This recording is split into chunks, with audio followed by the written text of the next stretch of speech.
Hi, I'm Rob, and I'm going to be showing you how to perform a static check on a Yaskawa CIMR J1000 series inverter. So the first thing we're going to have to do is power off the drive and give it some time for the DC bus to discharge.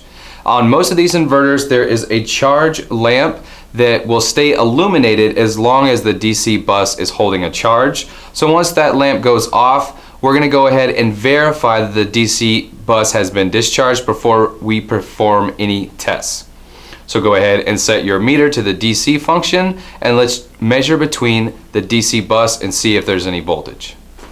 So the DC bus is underneath this little flap here, and we'll measure between the negative and positive side of the DC bus. And we're not showing any voltage, so it's okay to go ahead and move forward. The next thing that we're going to do is check all of the phases to ground to make sure that none of the inputs or the outputs have become shorted.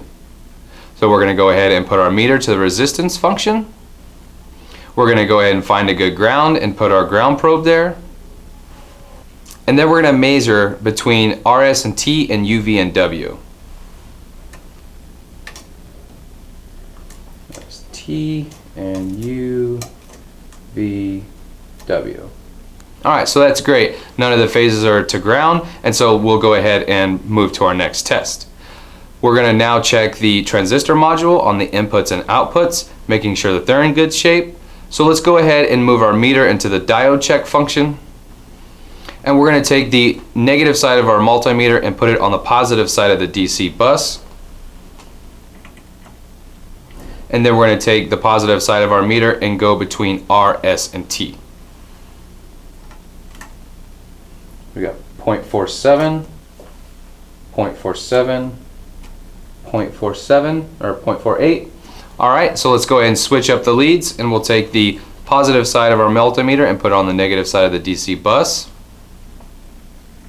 And then we'll take the negative side of the multimeter and measure across RS and T again.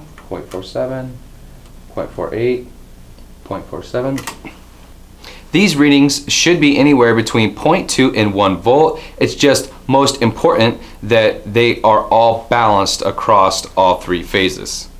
So let's go ahead and check the outputs using the exact same method. We'll take our negative probe and put it on the positive side of the DC bus.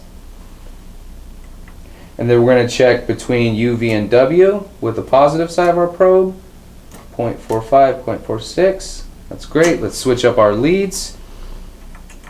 And we'll measure again, 0.44, 0.44, and 0.44.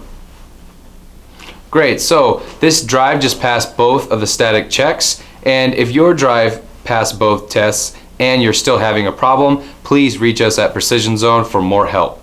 Thanks for watching.